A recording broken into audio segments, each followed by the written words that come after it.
Ooh, coins, an oath we exchange. This dense ledger contains the foundational economic history by Osro Oka on the history of coins, debt, credit, and the philosophical underpinning of the Karachi monetary policy circa 238 BD, before the Mencius.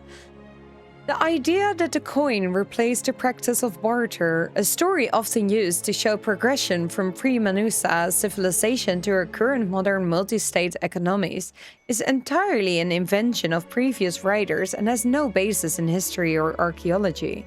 This is not to say that the ancient Karachi did not barter, but the story of an economic system based on trading a livestock animal for an equivalent amount of grain as an early form of economic system was just made up, giving no thought to the issue of valuation mismatch, standardization problems, and the varying inefficiencies and labor introduced into the process of determining value of their supposed process.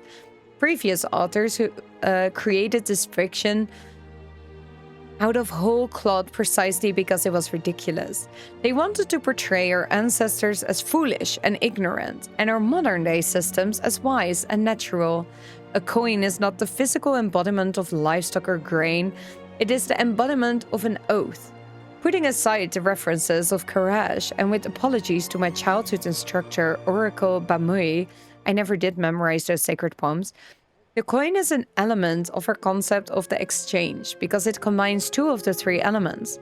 Many radical students may assert that a coin will also equate to death, but this is a treatise on economics, and I'm only willing to go so far in my heresies. Setting religion aside, oaths tie us to promises we make to others in society, to our families and peers, and to other members of our community. As societies grow larger, keeping track of these sacred promises becomes difficult. This is not necessarily for more personal or spiritual oaths.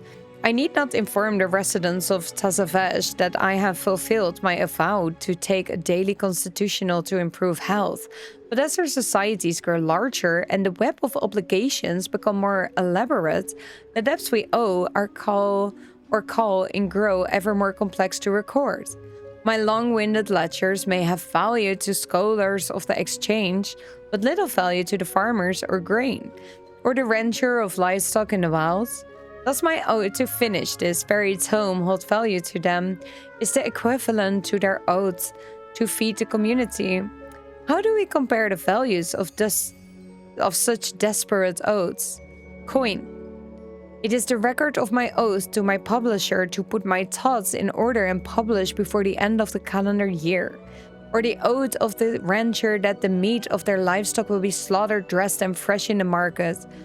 Or a technomancer's oath to bind the essence of flame within the ruined slate so I can heat my tea in the afternoon. Different oaths, often abstract, but important and valuable, not for their physical value, but because they fulfill the oaths we have made, the story of our professions, and contribute in some way to the community at large. This is why oracles of Karash view the coin in the same sacred category as death and rebirth. All of them are grand acts of transmutation. Da da da da da da.